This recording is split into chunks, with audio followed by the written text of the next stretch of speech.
Funding for Frontline is provided by this station and other public television stations nationwide, and by the Corporation for Public Broadcasting. Tonight on Frontline, a blood feud between a radical group and city officials leaves 11 people dead. As a mayor of the city, I accept full and total responsibility for decisions made. A black neighborhood is destroyed, and 61 innocent families are left homeless. What is it, a crime to be black in this country? Tonight, the bombing of West Philly.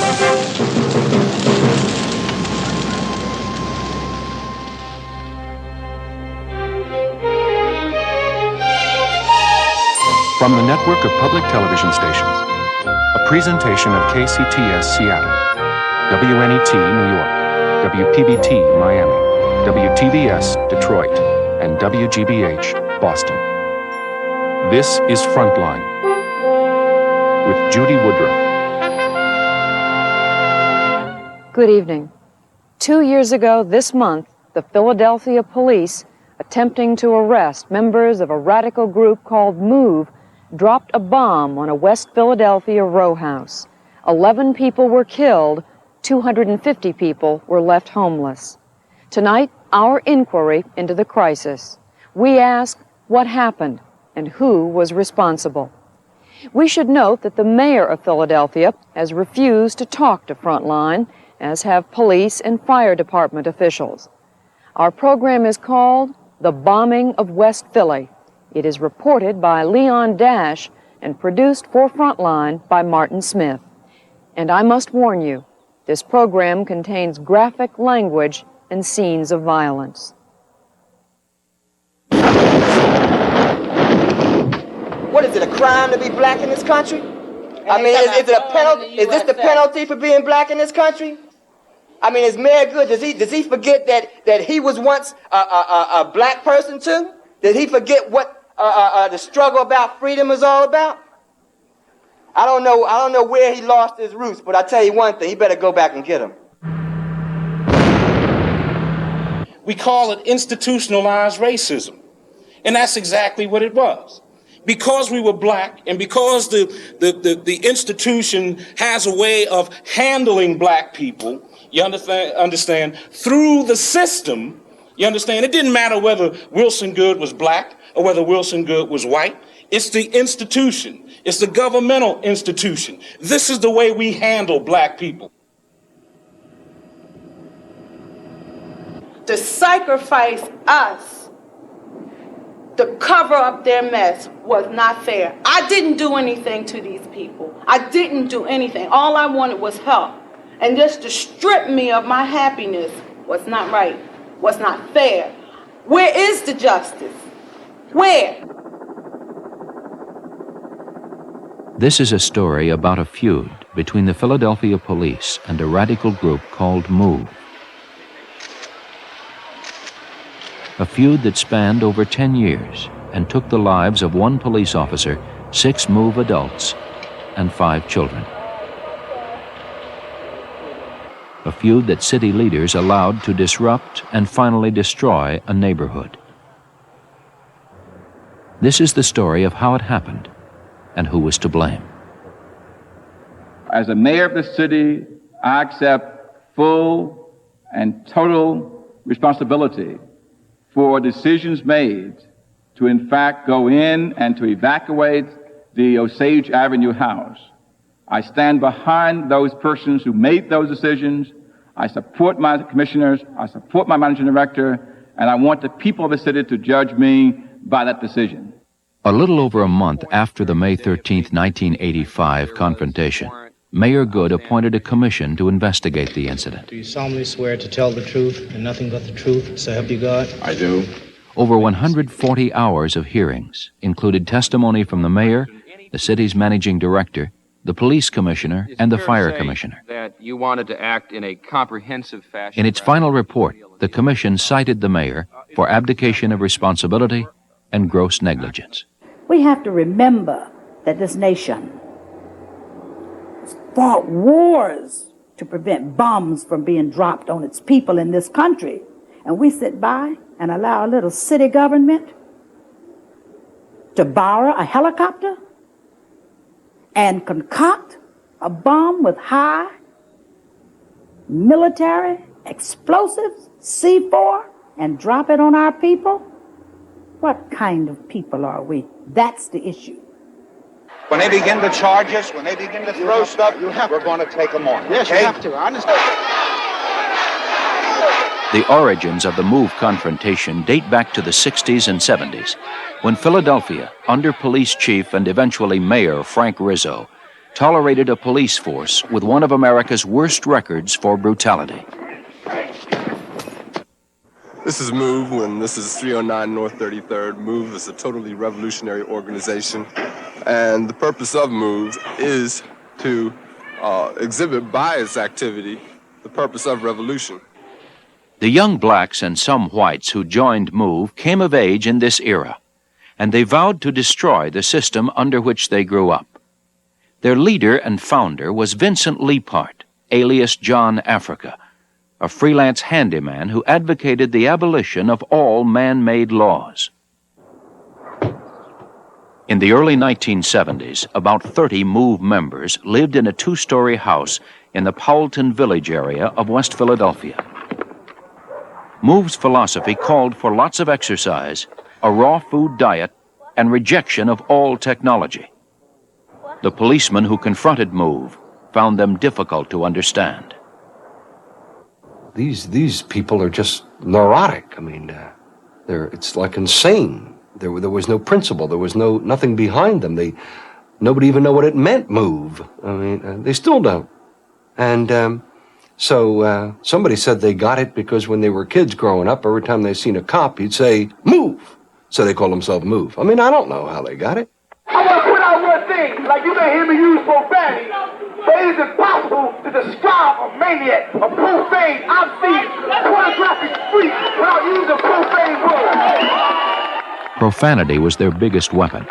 Demonstrations like this protest in front of a Philadelphia police precinct inevitably led to arrests. You don't see something that's profane, you can't use a pretty word, motherfucker. You have to understand that MOVE selected the time and the date and the place when they were going to get arrested. They decided that today is an activity, we're going to get arrested, and we go out and we protest and we'll do this and that, and who's going to get arrested and whatever have you. Charles Patton was a Philadelphia police officer until 1984. As he told frontline correspondent Leon Dash, arresting MOVE members only passed the problem to the courts. MOVE literally, I believe, tied the court system up. Just a mere fact, we locked them up for failure to disperse, right, and disorderly conduct. When they went into the court system, as a result of their actions, calling the judge misfit MF, etc., etc., etc., the judge held them in contempt of court. Now, we may only locked up a few of them, but then the spectators in the audience, other MOVE supporters and other MOVE members, they would disrupt the court. Now the judge, in turn, would hold maybe 6 or 7 or 8 or 9 or maybe even 10 of them in contempt of court. So you have one person on trial and end up with maybe 10 being held in contempt. What we do, we go to court and we start sounding the judge. Judge would come in, the court bailiff would say, "All rise." And the first thing everybody sees is us sitting there. Delbert Africa, a former Black Panther, joined MOVE in 1972. Understand, MOVE went to court with a confrontation unit. This is what we called it. Because not everybody went to court or got arrested, okay? We went to court with a confrontation unit of at most 15 people, all right? Those 15 people had a total of over 800 and something cases, well over millions of dollars of bail. And it didn't take no whole lot of us. Like I said, it wasn't but 15. Can you imagine that example? If everybody went to court and said, "I don't care what you do, give me contempt." So what? I have just as much right, and my brother got just as much right to speak as you. So what you doing arrogantly gaveling us down? Delbert practiced his courtroom tactics in MOVE mock trials. Understand this, our freedom is in jeopardy, and we will do anything to protect that freedom. You cannot put any restrictions on our freedom. Mr. Africa, this is not a forum for your political views. What is it? Do you understand that? Do you understand that I was brought here because of my beliefs, because of my views? So obviously this is a foreign force. I object. I think the witness at this point is badgering the judge. In March 1976, one incident triggered a rapid escalation of hostility between MOVE and the city. MOVE claims the police killed one of their babies. Delbert and Jerry Ford Africa were there. This baby was murdered. It had, been beat on the head with the sticks when the cop was trying to beat Janine down. All right, and to have that happen, I think it resolved MOVE members to the point where it said we ain't backing up. We felt at that particular point that our organization had to make a statement to the city, to the world, that we were no longer going to tolerate the abuse and the killing of our membership. We contacted city officials, state officials, everybody, complaint, look what you've done.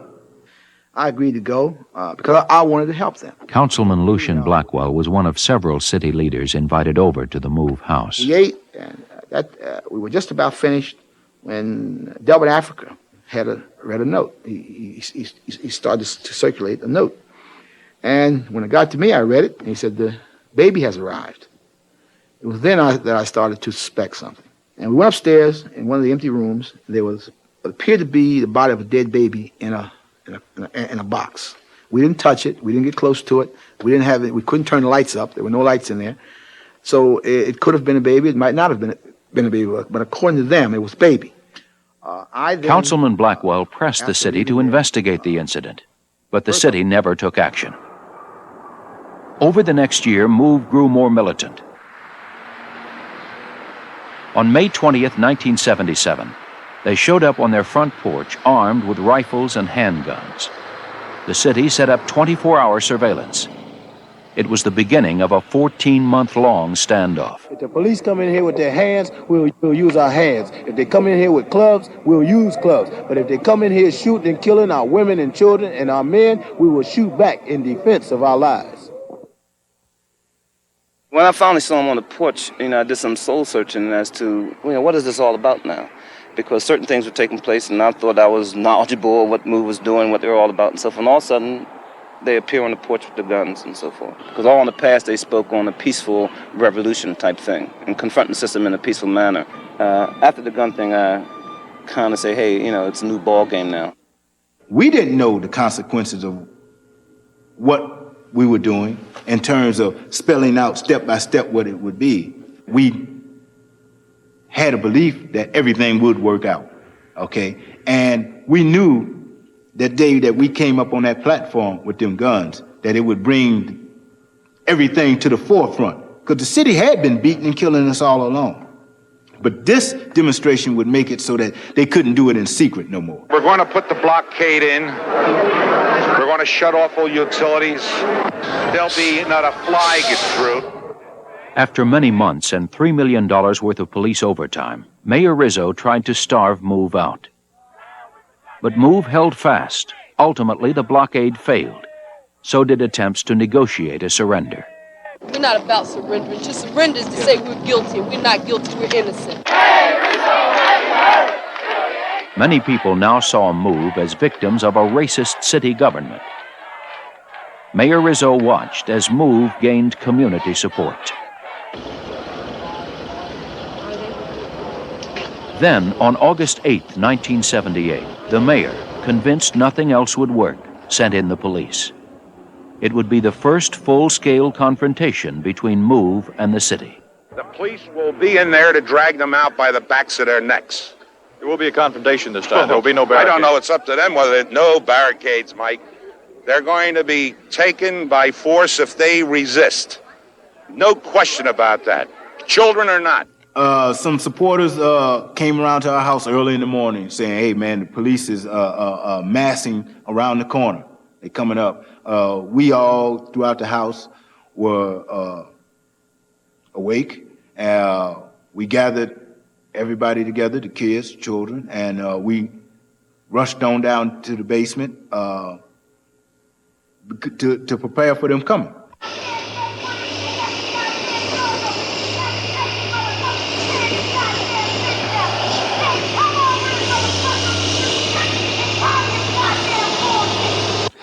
Well, when we got there, we moved into position. The ultimatums were given. The barricades were knocked down. The front porch was knocked down. The front window, basement window on 33rd Street was exposed.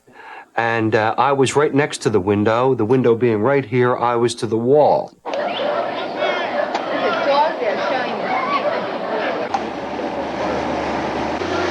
Two of them now. Two doggy guns. Oh, they're shooting. They are.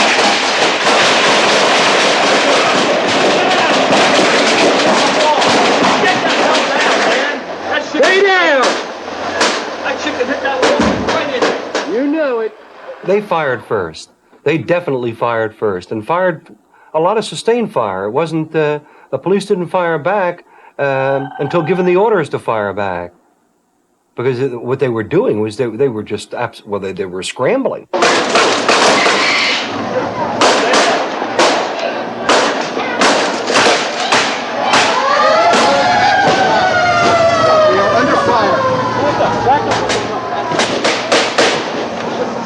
Next to the car.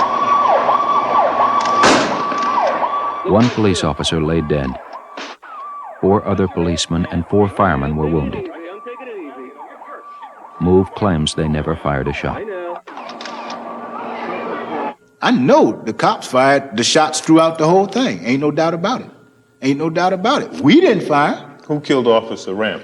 One of them cops. And that's why they want to cover it up. That's why they want to cover it. Under the Rizzo regime right then and there, ain't no way in the world he would admit that his hand-picked Gestapo had shot each other to death. But them frantic cops admitted that they were shooting off rounds all throughout there, all right? Gunfire was going off for 5-10 minutes, all right? One cop, he's now FOP president, Bob Hurst, he admitted that he looked through our window, saw a group of women and children. He said women and children, unarmed, and he emptied his damn carbine at them. Delbert Africa yesterday told me that you had seen some women and children through the basement window and then emptied your carbine rifle through that window. No, absolutely not.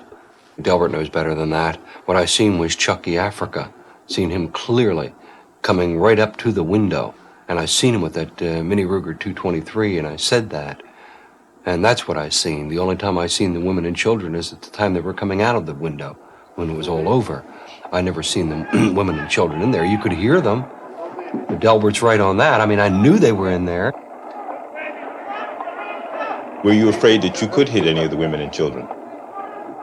There was a possibility. How did you feel about the possibility? Well, I didn't like that possibility at all. I mean, I don't like that. I mean, I don't like that, but I don't know who's firing back at me either. I mean, you don't know what's in the opposite end of that barrel. You just don't know. So you have to neutralize any adversary. Any adversary has to be neutralized.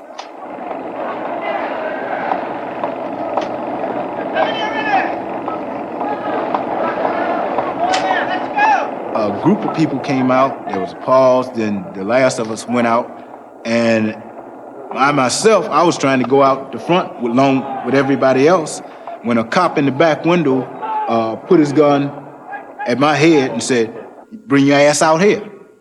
And I looked and I dug, I had no other choice. So I come out on the side on Pearl Street, and that's when the cops jumped up and down and on my head, in my groin, the whole bit, right in front of international TV, okay? These are the same cops that tried to say I come out of there armed.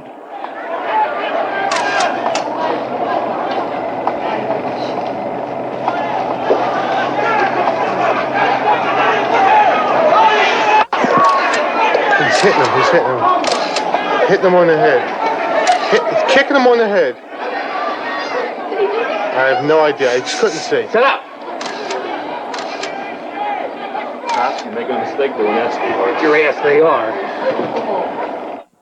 As far as Delbert Africa and the frustrations of those police officers and having their leader come out there as defiant as he did after having slaughtered our own people, and then expect a society to turn around where no emotion, you strip it, they're sterile, and you're not supposed to touch the guy. It's a wonder the man ever walked.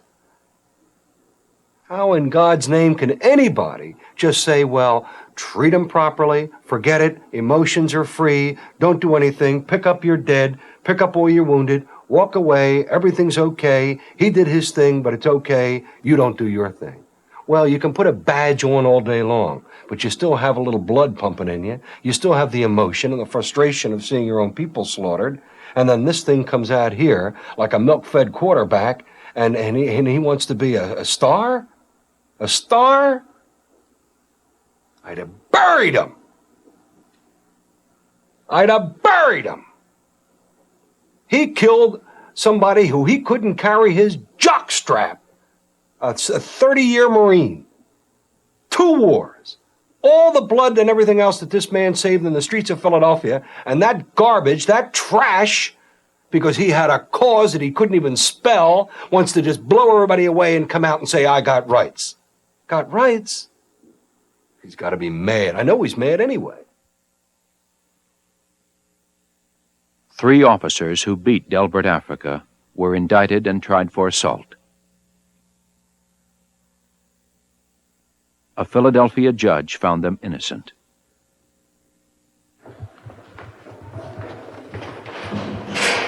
Delbert and 8 other MOVE members were convicted of murder. Each was sentenced to 30 to 100 years in state prison.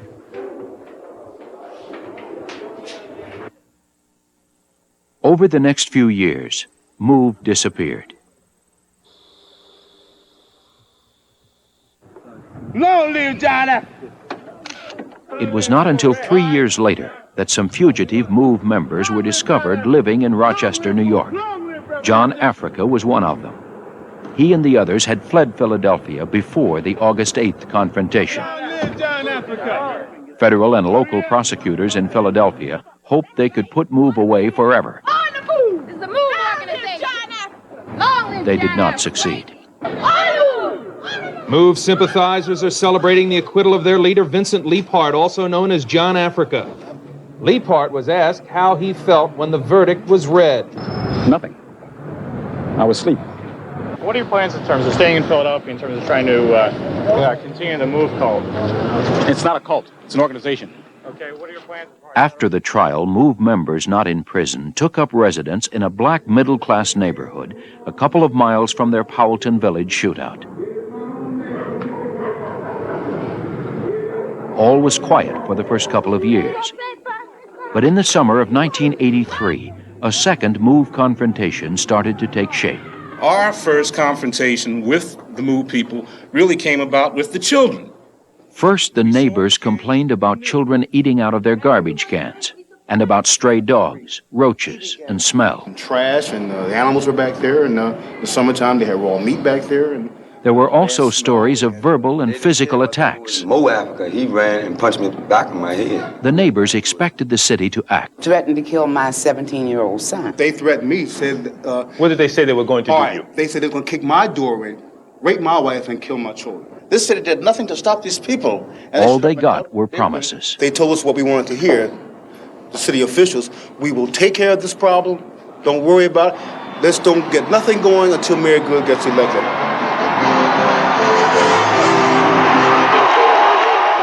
All of us, from all neighborhoods, from all walks of life, white, black. Wilson Good was Philadelphia's first black mayor.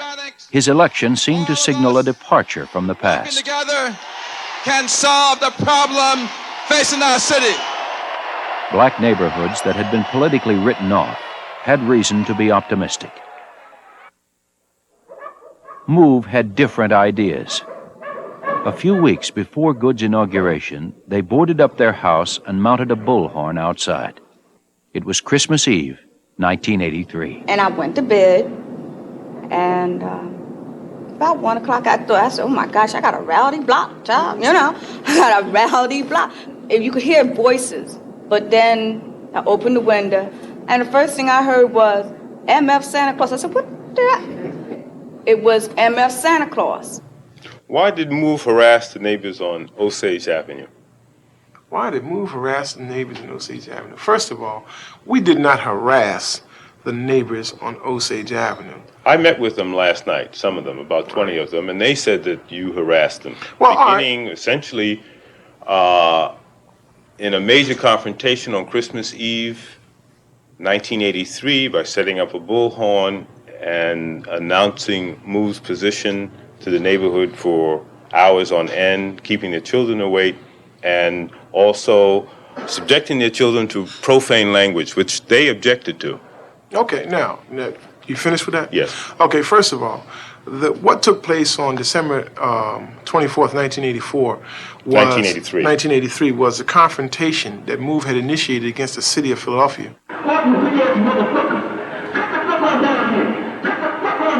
Concerning the use of the bullhorn and the use of profanity. Well, it's unfortunate that our confronting the system in the way that we did was to impose on their rights, but certainly it wasn't. In fact, it was to ensure them. I went over to the MOVE house and talked with Frank James and Conrad and Teresa and Rhonda Africa about what their reason was to have all of this confusion on our block. They said, well, we are trying to get our people who are in jail unjustly because of the Powelton Village incident in 1978. They said, we want to get them released. They said, if we make you angry enough as residents, as our neighbors, then City Hall has got to respond. What led to the neighbors' complaints is the position that we took, that we have innocent people in prison and we want them out. And our demonstrations to get our people out of prison. We talked on the loudspeaker, yes, we did. We told people that we were pushed to take the position that we're taking, that if they wanted to do something to eliminate the situation, to relieve it in some way, that they should be down City Hall complaining. We encourage people to go down City Hall and complain. They said, we're going to put pressure on you until you put pressure on City Hall and make them let our people go. On Memorial Day of 1984, 15 Osage Avenue residents went down to City Hall to meet with the mayor. When we had a meeting with the mayor, we all went out there. I know right then in my heart, I know there wasn't nothing he was going to do for us. Because he said to us, why can't you all deal with it? It's black on black. He didn't want to deal with us at all. He had just like we was a bunch of bums sitting there, and he was talking to a bunch of bums. That's the feeling you got. That's the feeling I got, and I think we all got that same feeling. That he was talking down to you. Yes. Right. He didn't even want to talk to us. We were wasting his time. We wasted his time that Sunday morning. I don't know how to solve a problem at this point. I cannot, as mayor of the city, take an illegal action in order to begin to deal with the concerns of a block. I sensed very early that we did not have the expertise to do what had to be done. At hearings held to investigate the city's handling of the 1985 MOVE confrontation, city officials described how the city dealt with neighbors' complaints. Did you yourself or through your committee bring it to the attention of other agencies? No, we did not. Was this just too hot to handle? I think that's a good summary for it, sir. Mr. White, if this was too hot to handle, what help was available to those neighbors? Mr. Bowser, if the city couldn't help them, who could? Well, you're saying the city. You're asking me. I'm obviously not communicating, and Mr. White, I don't want to prolong this. Did you call anybody up and say, "Look, we got a bad problem out on Osage Avenue"? No, I did not. And someone had better do something about it. No, I did not. Failure to respond to neighborhood complaints was part of a policy of avoidance, even when the mayor was informed that outstanding warrants on some MOVE members justified making arrests. The mayor chose to avoid confrontation. I did not see that going in and making arrests of 2-3 people on misdemeanor charges would in fact solve the problem and would in fact do nothing more than aggravate the problem and make the problem worse.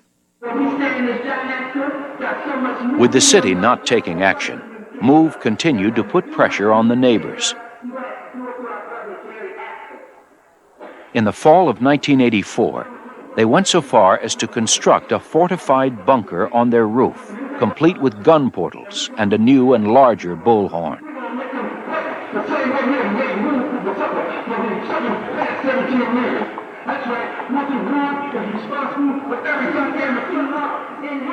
This is unreal. I have to deal with this, And at that point, Cliff and us got together. We're going to have a news conference. Then we're going to do something. We got to get bats and guns and do something our damn selves because we were fed up by that point. Enough was enough. We had waited a whole year and watched them build this stupid bunker up there, dragging logs and trees all apart up the street to fortify this place, and nobody done anything. With the police right there, 24 hours a day, watching everything that goes on. Is it a confrontation? It most certainly is a confrontation, one strategized by John Africa years and years and years ago. There's been talk that there are explosives in this house. Is there any truth to that? That's only people's, hallucination because they have not been inside this house, so they would not know what is in this house. What is in this house is the strategy of John Africa that is very explosive. In the spring of 1985, the neighbors, fed up, called upon the governor of Pennsylvania for help. Mayor Good was forced to take action. Like Mayor Rizzo before him, he turned the matter over to the police. The final point I gave to the police commissioner was, take your time, prepare a good plan. We can then proceed with a tremendous amount of order. On Mother's Day, May 12th, the police evacuated the neighborhood and told residents they could return in 24 hours. But I was told to leave because you don't know what the extent of this is going to be, What do you think? I think, believe it or not, I think you'll have to kill all of them.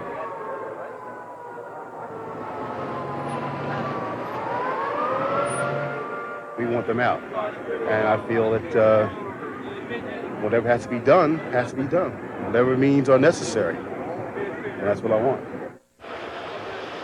Tom, this is Harvey. Look for Sambor and Company. They just left the command post. By early Monday morning, May 13th, there were 500 policemen surrounding the house. Some of them had confronted Move before in 1978. This time they came more heavily armed.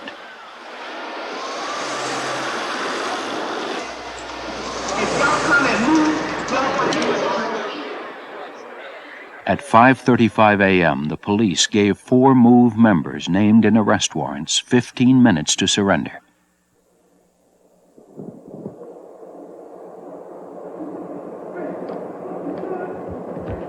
The police believed there were at least 6 adults and as many as 12 children in the house.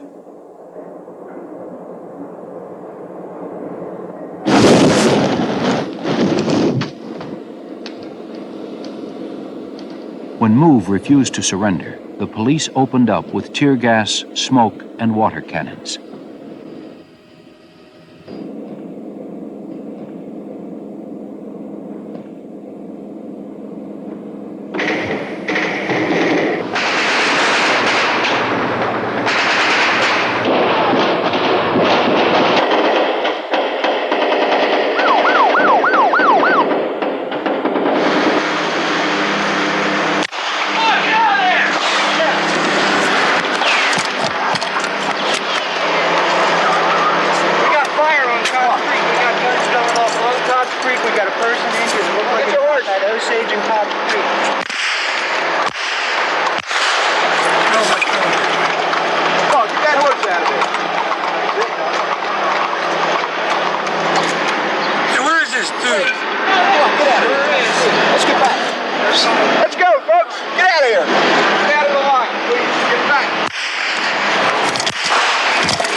The gunfire lasted for 90 minutes.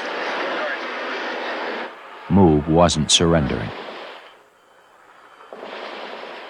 The mayor was not on the scene. He relied on TV news and telephone reports from his second-in-command, City Managing Director Leo Brooks, a former U.S. Army general. Brooks knew little about what was going on. You could, I assume, from your command post, or at least when you went outside, hear gunfire. Oh, absolutely. Did it sound to you like automatic gunfire? Oh, absolutely. Did you know prior to hearing the automatic gunfire that the police would be in possession of and possibly using automatic weapons? I knew they would have M16s. Did you know they'd have Uzis? I did not. Did you know they'd have 50 caliber weapons present? I did not. Okay. Did you know that they'd have an anti-tank gun? I did not. Did you know they'd have an M60? I did not. While Brooks was supposedly in charge, the mayor was at home with some local politicians who he'd invited over to help him monitor the morning's events. From the mayor's kitchen, they could hear the gunfire. I arrived about 4:30 along with President Coleman, City Council. I met State Senator Hardy Williams and State Representative Pete Truman. We sat there with the mayor for a long time. With the mayor periodically turning us and saying everything's all right, nobody's hurt. At one time he said that they're not firing in the house in response to the fact that we were a little worried about hearing the gunfire and rapid gunfire, which sounded like automatic weapons, and said that they're firing over the house but not in the house. At any time during that morning, did Mr. Brooks report to you whether or not police were returning fire at the house or were shooting above the house? My understanding from one conversation I had that morning was that the police were shooting above the house. The mayor was misinformed. The police fired at least 10,000 rounds, not over, but into the house.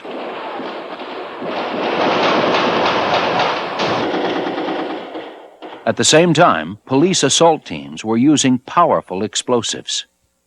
You understood they were going to use explosives that would only put 3-inch holes in the wall. Yes.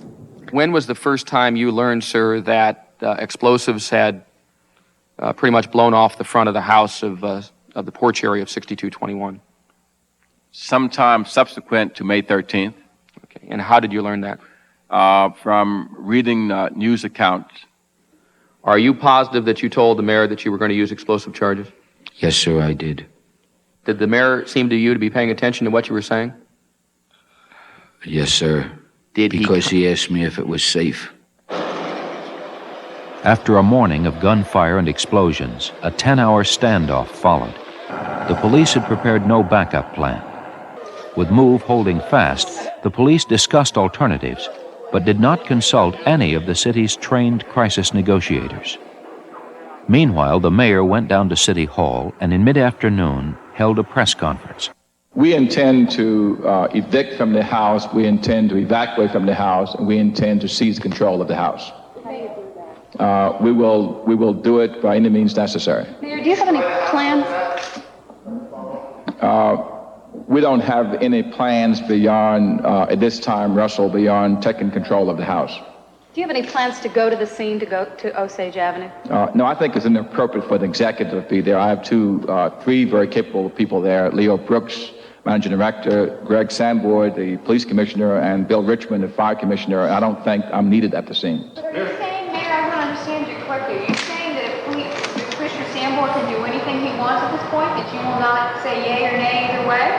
I'm saying to you that the Police Commissioner is Police Commissioner, and he's in charge of police operations, and that he will be, in fact, listened to in terms of how he wants to proceed.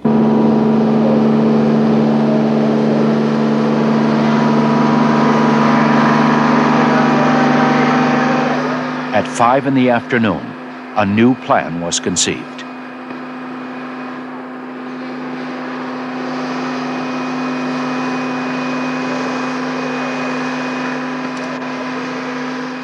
I told the mayor that it was going to be difficult to secure that area during the night, that the neighbors were clamoring to return to their homes, and that the commissioner wanted to drop a device on the roof to destroy the bunker and penetrate the roof. After he said to me he was going to blow the bunker off, I paused, I guess, for 30 seconds to absorb what he was saying to me. And the next word I said to him was, does Mr. Sanborn know about this? He says, yes, it was his idea. This, in my estimation, was the best way to go.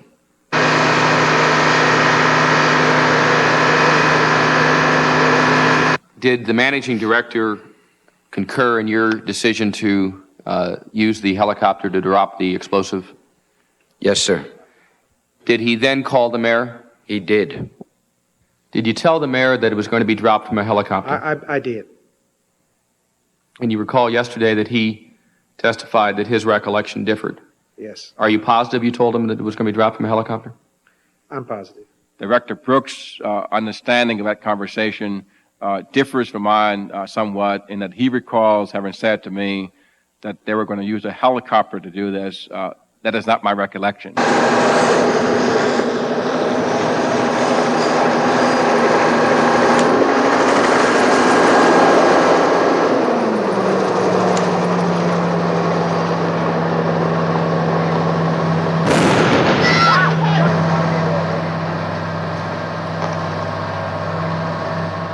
At 5:27 p.m., without warning move, a bomb containing powerful military explosives was dropped. Expecting Move to flee, police stakeout teams took up positions in the alley behind the house. T. O'Brien from Channel 3 came in. She said, Lucian, what's going on? So, well, we've got an impasse. Nothing. She said, oh, no, Lucian, we just heard an explosion out there. We turned on this television here, and we saw the helicopter circling. And we saw the fellow drop the bomb, and boom. I stood there and watched, and at first, while I was concerned, I felt that they had this thing under control, and they figured, well, maybe they're trying to smoke them out. You know, they figured if enough smoke filled up the house that they would run out in the street and they would probably capture them. Then after a while, we saw the fire. We went down, we saw the mayor, and he was coming out of his office, and I said, hey, he said, everything's under control. He said, we have it under control. Don't worry about it. Everything's all right. There was still no sign that Move would leave the house. The police and fire commissioners now agreed to use the fire as a tactical weapon. Commissioner Sambor said to me something to the effect, can we control that fire? And my response, and I'm a cautious person by nature, I said, I think we can. He said, let's let the bunker burn.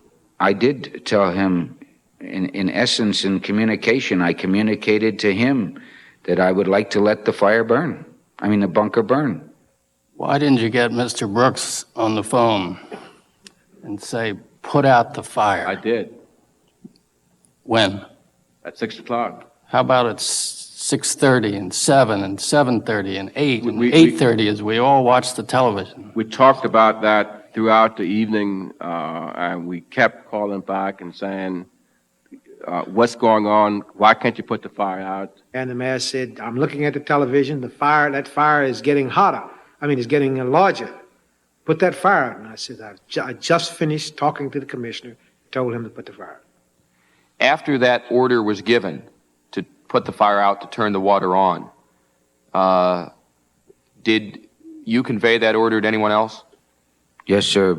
To whom? Fire commissioner was still there. I categorically deny that. I had no knowledge of an order from General Brooks to extinguish that fire. An hour after the fire started, the bunker fell into the second floor. According to one of the survivors, a child named Birdie Africa, Move women and children were huddled under wet blankets in a basement garage while a police video crew took these pictures.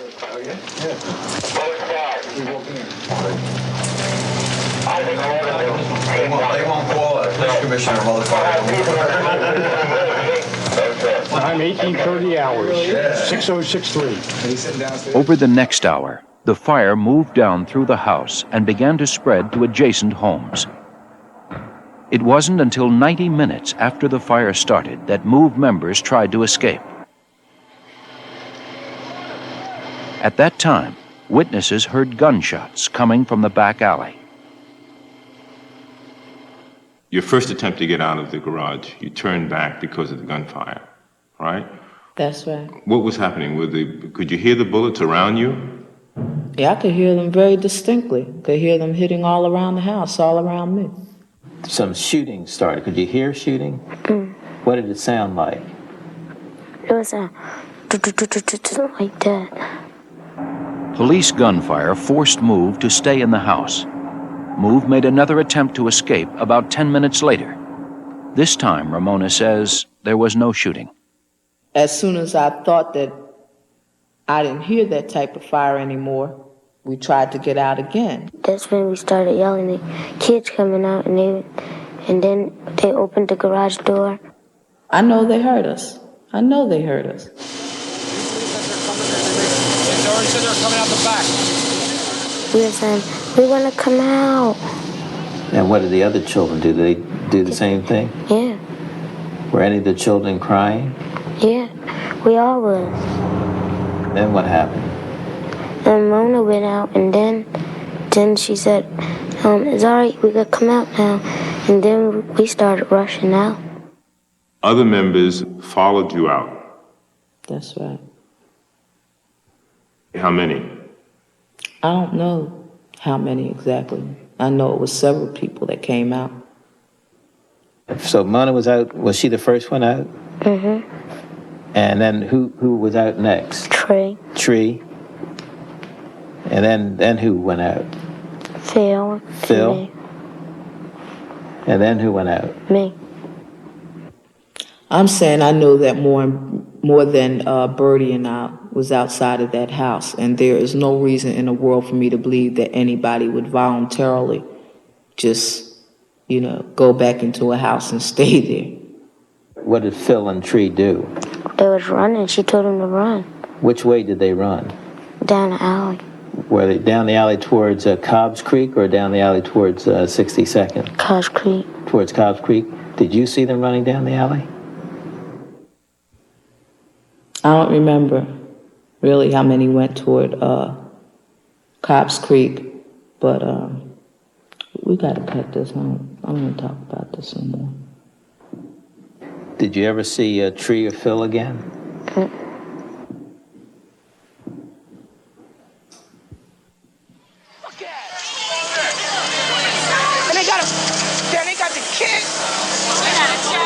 Bertie and Ramona were taken into police custody, rushed to nearby hospitals, and treated for burns.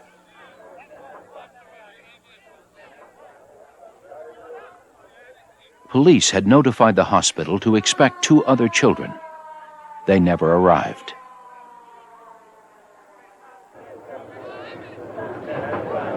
Soon after the escape, houses rapidly caught fire across Osage Avenue and behind the alley.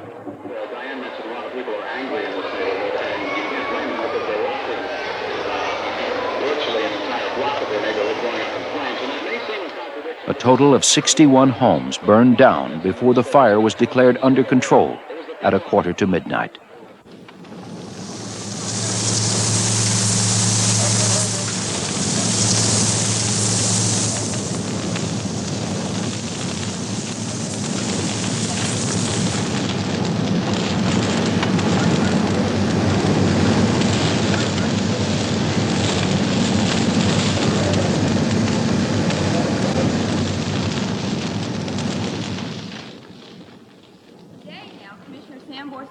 They did return the fire. Can you explain At a press conference 3 days later, reporters asked about gunshots behind the house. that they did return fire? The police commissioner gave them 2 versions of what happened. First, he claimed his officers fired shots in self-defense at a moved man with a rifle. Fire was returned. As for the fact as to whether or not we killed anybody, that information is not at this present available to me. Later in the same press conference, the commissioner reversed his story. Let me clear one thing up to the question about the firing in the alley. About what? About the return or the alleged return of fire by the stakeout officers against the people in the alley.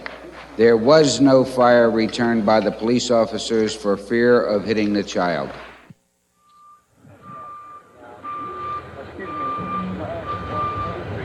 If anyone knows for certain what happened in the back alley, they have not yet come forward. The accounts of Bertie and Ramona that they saw others running from the house are unexplained. All 11 bodies were reportedly found within the house walls.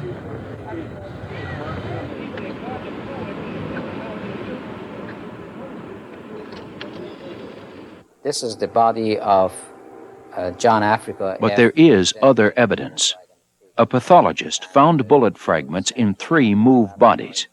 Because the fire partially consumed some of the bodies recovered, evidence of other gunshot wounds was possibly destroyed. Also, witnesses heard automatic weapons fired at the time of the escape, gunfire that could only have come from the police. In the ruins of the Move house, police search teams found only the remains of 2 pistols, a .22 caliber rifle, and a shotgun. Move had no automatic weapons. There are also questions concerning when the mayor gave the order to put the fire out.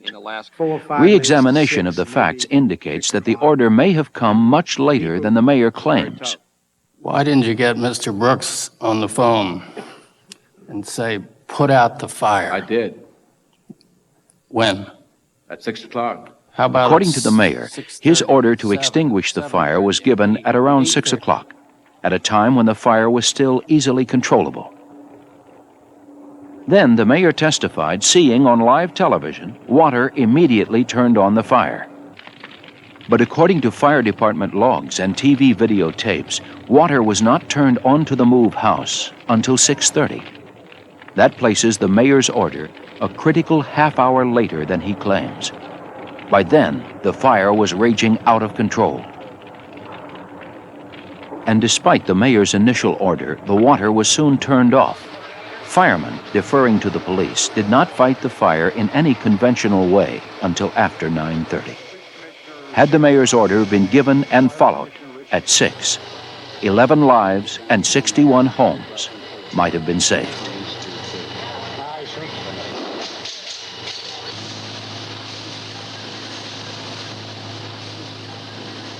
All this time, we pleaded, we begged to come in and solve a difficult problem that is getting worse and worse and worse. Way before you made the decision to drop a damn bomb on my house. You ruined my life, and here I am sitting, can't go back to my house behind the bullshit these people down here trying to put. They didn't come in here with no sensitivity to anybody.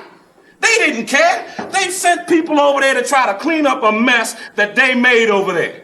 And we're just supposed to take anything from these people. This is what they expect us to do. They don't care about us. They say, well, let them suffer, let them rot. It's not for a day or a week, but for years and years. And we go down and approach the mayor about some solution. And what he says, well, we're working on it. We don't know exactly what to do. Wait. And then he take all the time to try to make a decision. And what does he do? Comes in and says, okay, attack the house. Fired 10,000 rounds of ammunition, talking about he's interested in protecting the kids. What kind of protection of kids when you fire 10,000 rounds of ammunition in there? And when they let the bunker, they decided physically, to let the bunker burn. They knew they was going to burn down the whole neighborhood. Who gave them people that power? And if they let them get away with it this time, guess what? They'll have another neighborhood burnt down, another black neighborhood burnt down. And that's what these people better understand out here that are listening to us tonight.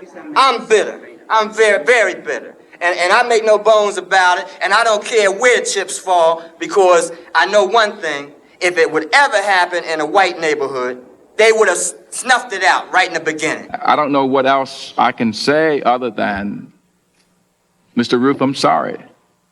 That wasn't the question. That wasn't the question. Yeah. The question is, we have to find if somebody made mistakes. Mr. Ruth? And I didn't hear that today, and that's what I'm sorry, sir. Would you repeat your question?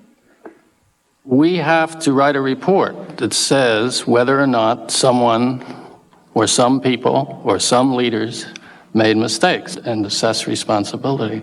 And we have to go off and do that. That's all. Is your question, sir, whether or not you feel... I think you've answered my question, sir. I really do. The answer to your question is that, yes, I made mistakes in this process. Ms. Ruth, if I may. Soon after the fire, Mayor Good's managing director Brooks resigned. A few months later, Police Commissioner Sambor retired. Fire Commissioner Richmond and Mayor Good remained in office. Ramona Africa was tried and sentenced to up to 7 years in prison for riot and conspiracy. The child, Birdie Africa, now lives with his father, who never was a MOVE member. Birdie's mother died in the fire.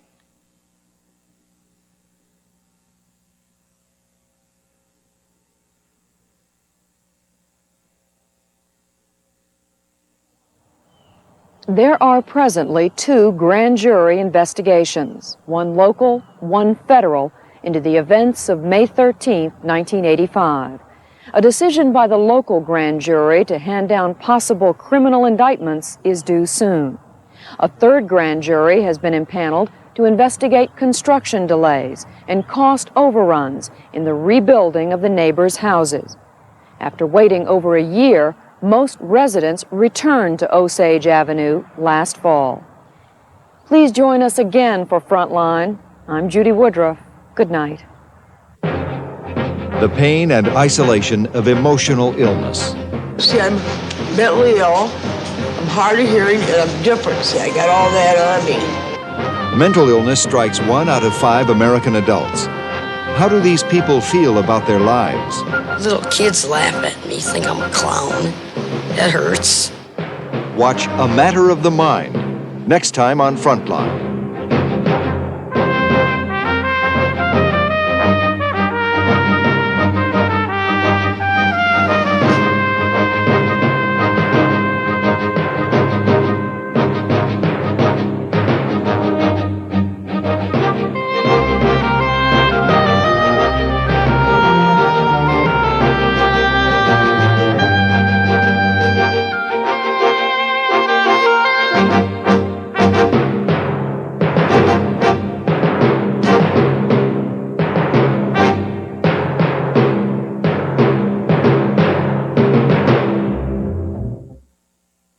For a transcript of this program, please send $4 to Frontline, Box 322, Boston, Massachusetts, 02134.